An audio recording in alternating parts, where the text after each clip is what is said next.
Question number 2. Do you think the values addressed in the Code of Ethics are universal values that should be followed by everyone in their own field, not just social workers, or are they really specific for our profession? I think ideally, yes. I wish everybody else had that same code of ethics that had to go with their jobs, but right now they don't. And obviously, our job is to actually put ourselves out of a job. But the profession of social work is very values based. We represent certain values to the world and to the people that we're working with that are pretty vulnerable.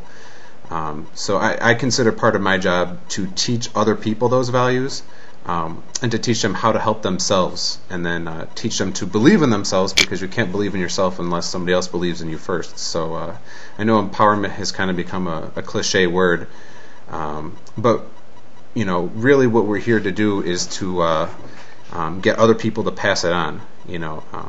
Receiving gifts back and stuff from clients, it's not something I normally take. The only time I do it is if I go to someone's house, they offer me something to drink.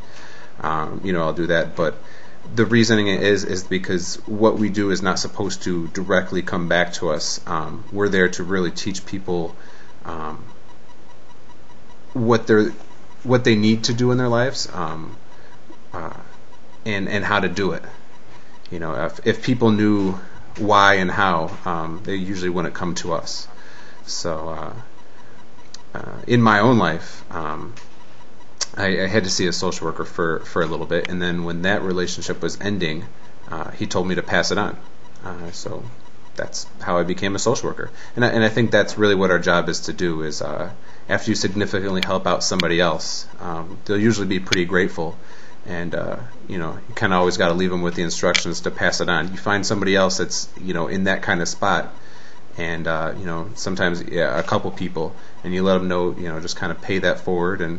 And I think that's how we effectively work. When they say we're working one person at a time, it's not because you deal with one issue at a time or anything like that. It's that we're there to really teach people to do those things, and then hope in the future that they get some lesson out of that, not only specific to their situation, but a different lesson in humanity and how to approach each other with just a little bit more compassion. So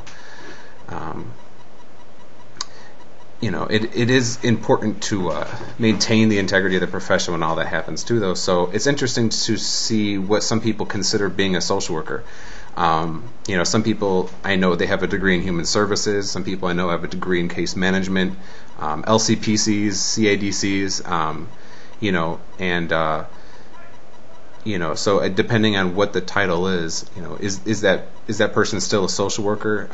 I really don't think so. I mean, I'm pretty picky about who's considered a social worker, and usually the credentials of licensed social worker in Illinois need to follow you with that. So like for instance, right now I have my LSW in Illinois, but I'm not licensed in the Southwest. So here I don't tell people I'm a social worker because legally I'm not.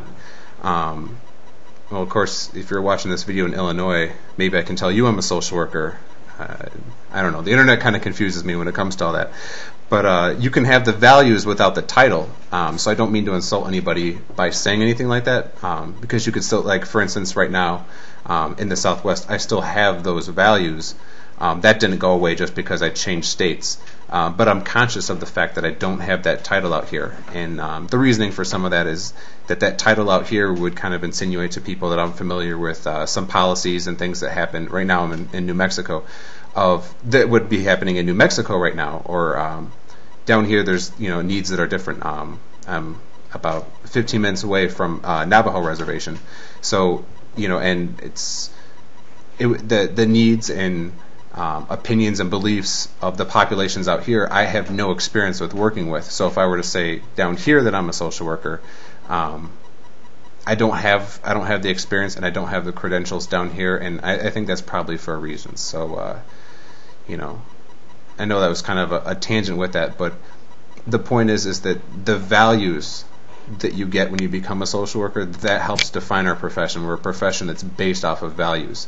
Right now, other professions don't have them, and our job is to teach them that, so that hopefully at some point, if we teach other professions and individual people those values and they adopt them, we can hopefully work ourselves out of a job here.